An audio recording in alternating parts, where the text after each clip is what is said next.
Welcome to the channel SRT Telugu lectures. మనం ఈరోజు formal languages and automata theory ఆ theory of competition వీడియోస్లో universal Turing machine గురించి discuss చేద్దాము. మీకు కనుక వీడియో కంటెంట్ నచ్చినట్లయితే, అలాగే ఈ టాపిక్ మీకు హెల్ప్ అవుతుందని అనిపిస్తే ప్లీజ్ ఈ ఛానల్ని సబ్స్క్రైబ్ చేయడం అయితే మర్చిపోవద్దు. సో మనం ఇంతకు ముందు వరకు ట్యూరింగ్ మిషన్స్ డిజైన్ చూసాము. డిఫరెంట్ ప్రాబ్లమ్స్ కంటే డిఫరెంట్ లాంగ్వేజెస్ని యాక్సెప్ట్ చేసి ట్యూరింగ్ మిషన్ డిజైన్ చూసాము. ఇప్పుడు ఆ ట్యూరింగ్ మిషన్కి ఈ యూనివర్సల్ ట్యూరింగ్ మిషన్కి డిఫరెన్స్ ఏంటో చూద్దాము.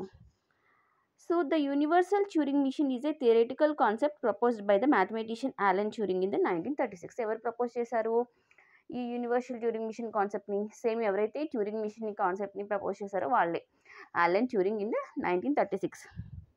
సో అసలు యూనివర్సల్ ట్యూరింగ్ మిషన్ అంటే ఏంటి? Universal Turing machine is a device capable of executing any calculation achievable by another Turing machine. ఈ పాయింట్ని బాగా అర్థం చేసుకోండి. మామూలుగా ట్యూరింగ్ మిషన్ అంటే ఏంటి? ట్యూరింగ్ మిషన్ అంటే ఏంటంటే ఒక particular language acceptable are reject అని చెప్తుంది. సో లాంగ్వేజ్ యాక్సెప్టబిలిటీని చెక్ చేస్తుంది ట్యూరింగ్ మిషన్. సో మరి యూనివర్సల్ ట్యూరింగ్ మిషన్ ఏం చేస్తుంది అంటే, యూనివర్సల్ ట్యూరింగ్ మిషన్ ఏం చేస్తుంది అంటే, ఇప్పుడు ఒక పర్టికులర్ ట్యూరింగ్ మిషన్ డిజైన్ చేసామనుకోండి. సపోజ్ ఏదైనా ఒక ఎగ్జాంపుల్కి a power n b power n l equal to a power n b power n అంటే ఇప్పుడు దీనికి ఒక ట్యూరింగ్ మిషన్, ఈ ఎగ్జాంపుల్కి ఒక ట్యూరింగ్ మిషన్ డిజైన్ చేశారనుకోండి. అంటే ఈ ట్యూరింగ్ మిషన్ ఏమి యాక్సెప్ట్ చేస్తుంది? ఈ ట్యూరింగ్ మిషన్ ఏమి యాక్సెప్ట్ చేస్తుంది అంటే ఏదైతే ఈ లాంగ్వేజ్లో ఉండే స్ట్రింగ్స్ని మాత్రమే యాక్సెప్టబుల్ ఆర్ రిజెక్టబుల్ అని చెప్తుంది. అంటే ఈ ట్యూరింగ్ మిషన్ ఈ పర్టికులర్ లాంగ్వేజ్కి మాత్రమే కదా. Or Turing machine for even పాలిండ్రామ్కి ఒక పాలిండ్రామ్కి చేశారనుకోండి. ఈ ట్యూరింగ్ మిషన్ ఏం చేస్తుంది? ఈ పర్టికులర్ లాంగ్వేజ్లో ఉండే స్ట్రింగ్స్ యాక్సెప్టబుల్లా ఆర్ రిజెక్టబుల్లా అని చెప్తుంది. అంటే మనం ఇప్పుడు ఏం చెప్పాము, ఈ పర్టికులర్ ఎగ్జాంపుల్ ఒక ట్యూరింగ్ మిషను, ఈ పర్టికులర్ ఎగ్జాంపుల్ ఒక ట్యూరింగ్ మిషన్. అంటే ఒక ట్యూరింగ్ మిషను ఒక ప్రాబ్లమ్ని మాత్రమే సాల్వ్ చేయగలదు కదా. అలా కాకుండా ఈ యూనివర్సల్ ట్యూరింగ్ మిషన్ ఏంటంటే, ఈ universal Turing machine is a computational device which is capable of executing any calculation achievable by another Turing machine. అంటే ఇప్పుడు ఈ యూనివర్సల్ ట్యూరింగ్ మిషన్లో ఈ ప్రాబ్లం ఇచ్చిన సాల్వ్ చేస్తుంది, ఈ ప్రాబ్లం ఇచ్చిన సాల్వ్ చేస్తుంది. అంటే అనదర్ ఏదైనా వేరే ట్యూరింగ్ మిషన్ సాల్వ్ చేసే ప్రాబ్లమ్స్ అన్నీ కూడా ఈ యూనివర్సల్ ట్యూరింగ్ మిషన్లో సాల్వబుల్ అవుతాయి. అర్థమైందా? ట్యూరింగ్ మిషన్కి యూనివర్సల్ ట్యూరింగ్ మిషన్కి డిఫరెన్స్. ట్యూరింగ్ మిషన్ అంటే ఓన్లీ వన్ పర్టికులర్ ప్రాబ్లం మాత్రమే సాల్వ్ చేస్తుంది. అలా కాకుండా యూనివర్సల్ ట్యూరింగ్ మిషన్ అంటే ఏంటంటే, ఏ ట్యూరింగ్ మిషన్ సాల్వ్ చేసే ప్రాబ్లంనైనా కూడా ఈ యూనివర్సల్ ట్యూరింగ్ మిషన్ సాల్వ్ చేస్తుంది. ఫర్ ఎగ్జాంపుల్ మన కంప్యూటర్ తీసుకోండి. మన కంప్యూటర్లో రీప్రోగ్రామ్ చేయొచ్చా? ఒకసారి A+B ప్రోగ్రామ్ రాస్తాము, తర్వాత మల్టిప్లికేషన్ ప్రోగ్రామ్ రాస్తాం, లేకపోతే మ్యాట్రిక్స్ ప్రోగ్రామ్ రాస్తాం. అంటే ఓన్లీ ఆ పర్టికులర్ ప్రోగ్రామ్ కాకుండా మనం ఏం చేస్తున్నాము, డిఫరెంట్ ప్రోగ్రామ్స్కి సేమ్ డివైస్ని యూస్ చేసుకుంటున్నాము. సేమ్ అదే concept. So different Turing machines accept చేసే సాల్వ్ చేసే ప్రాబ్లమ్స్ అన్నీ కూడా సేమ్ వన్ ట్యూరింగ్ మిషన్లో సాల్వ్ చేయగలిగితే దాన్నే యూనివర్సల్ ట్యూరింగ్ మిషన్ అంటాం. సో ఒక మామూలుగా ఇన్ జనరల్ మనం ఒక ట్యూరింగ్ మిషన్ ఒక ప్రాబ్లమ్ సాల్వ్ చేస్తుంది. సో ఈ యూనివర్సల్ ట్యూరింగ్ మిషన్ ఏంటంటే ఏ ట్యూరింగ్ మిషన్ సాల్వ్ చేసే ప్రాబ్లమ్నైనా సాల్వ్ చేయగలదు. So universal Turing machine is a Turing machine that can simulate the behaviour of any other Turing machine. ఈ పాయింట్ని మనం ఇంకొక వేలో చెప్పాం. సో యూనివర్సల్ ట్యూరింగ్ మిషన్ అంటే ఏంటి? అది కూడా ఒక ట్యూరింగ్ మిషనే. అదేం చేస్తుంది? That can simulate the behaviour. Simulation అంటే ఏంటి? ఇమిటేషన్. ఏం ఇమిటేట్ చేస్తుంది? Behaviour of any other Turing machine. So వేరే ట్యూరింగ్ మిషన్ బిహేవియర్ని ఇది ఇమిటేట్ చేయగలదు. అంటే ఇప్పుడు మనం యూనివర్సల్ ట్యూరింగ్ మిషన్ కాకుండా నార్మల్ ట్యూరింగ్ మిషన్ డిజైన్ చేసామనుకోండి. ఇప్పుడు ఈ L equal to A power n B power n problem ఉంది కదా. సో ఆ ట్యూరింగ్ మిషన్లో ఈ L equal to W/R problem చేయాలంటే సాల్వ్ అవ్వదు. ఆ కంప్యూటేషన్ చేయలేదు ఆ ట్యూరింగ్ మిషన్. ఎందుకంటే ఆ ట్యూరింగ్ మిషన్ ఈ పర్టికులర్ పర్పస్కి మాత్రమే డిజైన్ చేశారు.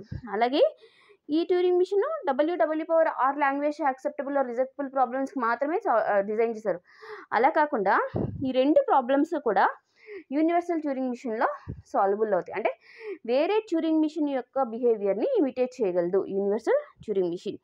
So the input of universal Turing machine includes.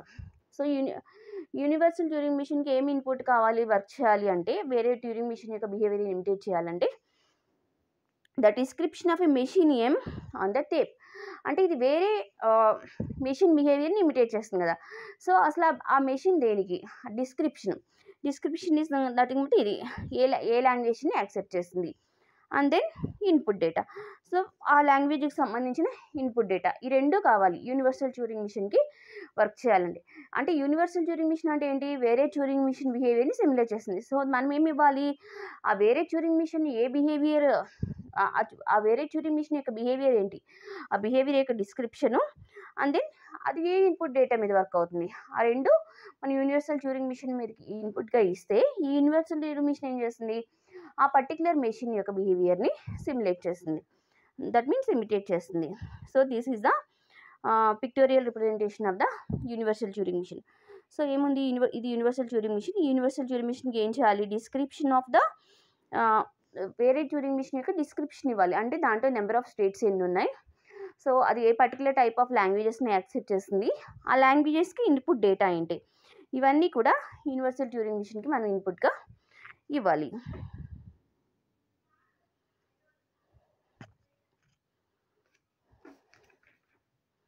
Next universal Turing machine అసలు ఎలా క్రియేట్ చేస్తారు అంటే, ఇప్పుడు మన దగ్గర ఉన్న ఆల్రెడీ ఉన్న ట్యూరింగ్ మిషన్ని కొన్ని మోడిఫికేషన్స్ చేయడం ద్వారా యూనివర్సల్ ట్యూరింగ్ మిషన్ని డిజైన్ చేస్తారు. అవి ఏంటంటే, increase the number of read write heads. So Turing మిషన్కి ఉన్న నెంబర్ ఆఫ్ రీడ్ రైట్ హెడ్స్ని ఇంక్రీజ్ చేయడం ద్వారా, అలాగే increase the number of input tape dimensions.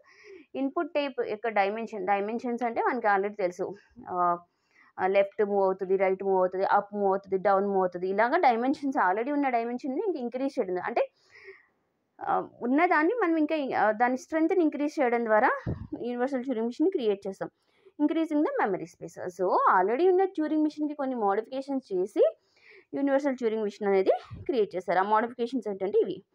So అసలు యూనివర్సల్ ట్యూరింగ్ మిషన్ ఎలా వర్క్ అవుతుందంటే, Universal Turing machine works by reading the description of another Turing machine from its input tape.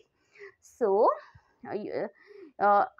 ఇప్పుడు universal Turing machine అంటే ఏంటి, వేరే Turing machine యొక్క బిహేవియర్ని simulate చేస్తుంది. సో అది ఏం చేస్తుంది, ఫస్ట్ ఆ వేరే ట్యూరింగ్ మిషన్ యొక్క డిస్క్రిప్షన్ ఏంటి, అంటే ఆ వేరే ట్యూరింగ్ మిషన్ ఏ ట్యూరింగ్ మిషన్ అయితే ఇది ఇప్పుడు బిహేవియర్ని సిమ్యులేట్ చేయాలో, ఆ ప్రాబ్లమ్ని సాల్వ్ చేయాలో, ఆ ట్యూరింగ్ మిషన్ యొక్క డిస్క్రిప్షన్ ఏంటి, అంటే దాని ఏ టైప్ ఆఫ్ లాంగ్వేజెస్ని యాక్సెప్ట్ చేస్తుంది. పాలిండ్రోమ్స్ని యాక్సెప్ట్ చేస్తుందా, లేకపోతే A⁴n B⁴n ప్రాబ్లమ్సా, A⁴n B⁴n C⁴n ప్రాబ్లమ్సా, అలా డిఫరెంట్ ప్రాబ్లమ్స్ మనకు ఉంటాయి కదా. సో ఆ డిస్క్రిప్షన్ని ఫస్ట్ రీడ్ చేస్తుంది యూనివర్సల్ ట్యూరింగ్ మిషన్. ఆ డిస్క్రిప్షన్ ఏముంటాయి, ఆ description specifies the states and transitions for the Turing machine. And ఈ డిస్క్రిప్షన్లు ఏముంటాయి, ఏ ట్యూరింగ్ మిషన్ అయితే బిహేవియర్ సిమ్యులేట్ చేయాలో ఆ ట్యూరింగ్ మిషన్లో ఆ స్టేట్స్ ఇన్పుట్కి ఎలా మారుతాయి, చేంజ్ అవుతాయి, ఆ ఇన్పుట్ బిహేవియర్ ఎలా ఉంటుంది, ఆ స్టేట్స్ ఇన్పుట్ ఇచ్చినప్పుడు ఆ స్టేట్స్ బిహేవియర్ ఎలా ఉంటుంది, అదంతా డిస్క్రిప్షన్లో ఉంటుంది. సో ఇప్పుడు యూనివర్సల్ ట్యూరింగ్ మిషన్ ఏం చేస్తుంది, enables universal Turing machines to simulate the behaviour of other Turing machine and its own tape. ఇప్పుడు అది కూడా ఒక ట్యూరింగ్ మిషనే కదా యూనివర్సల్ ట్యూరింగ్ మిషన్. సో దానికి కూడా ఇన్పుట్ టేప్ ఉంటుంది కదా, ఇన్పుట్ టేప్ ఉంటుంది, ఫైనైట్ కంట్రోల్ సిస్టమ్ ఉంటుంది, అంటే control system number of states ఉంటాయి. ఇప్పుడు ఆ ప్రీవియస్ దేని ప్రాబ్లం అయితే ఇది ఏ ప్రాబ్లమ్ని అయితే ఇది ఇమిలేట్ చేయాలో, ఏ ట్యూరింగ్ మిషన్ అయితే ఇది ఎగ్జిక్యూట్ చేయాలో ఆ ట్యూరింగ్ మిషన్ రీడ్ చేసుకుని ఈ యూనివర్సల్ ట్యూరింగ్ మిషన్ యొక్క ఓన్ టేప్ మీద ఆ ప్రాబ్లమ్ని సాల్వ్ చేస్తుంది. అంటే ఆ ట్యూరింగ్ మిషన్ యొక్క బిహేవియర్ని సిమ్యులేట్ చేస్తుంది, అంటే ఆ బిహేవియర్ని ఇమిటేట్ చేసి ఆ పర్టికులర్ ప్రాబ్లమ్ని సాల్వ్ చేస్తుంది. ఇంతకీ మనకి యూనివర్సల్ ట్యూరింగ్ మిషన్ అంటే ఏం గుర్తుపెట్టుకోవాలి, universal Turing machine is a computational device which can simulate the behaviour of the any other Turing machine. అంటే వేరే ట్యూరింగ్ మిషన్స్ సాల్వ్ చేసే ప్రాబ్లమ్స్ అన్నీ కూడా, డిఫరెంట్ ట్యూరింగ్ మిషన్స్ సాల్వ్ చేసే ప్రాబ్లమ్స్ అన్నీ కూడా యూనివర్సల్ ట్యూరింగ్ మిషన్ అనేది సాల్వ్ చేస్తుంది. ఓకే.